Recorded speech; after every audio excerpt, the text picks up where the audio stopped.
fanifindra lasy indray ny fo azama nantena zinso adiso lalana minso izy mboly ilay fitiavananky no ny ainanareo atrizay atrizay tsy mety aharitra mandraky izay fa tsy tiany intsony ianao zay no afatra napetrantao fa nifindra lasy indray ny fo azama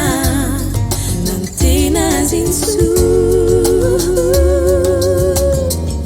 adiso lalana minso izy mboly ilay fitiavanankizy no ny ainanareo atrizay atrizay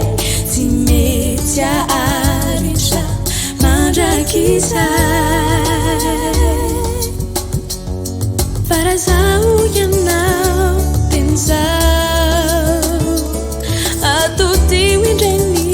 masonao ibandina fianankafa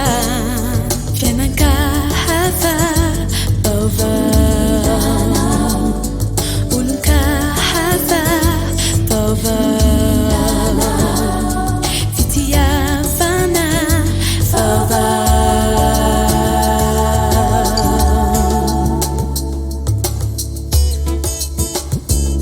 faolazaiko anao manio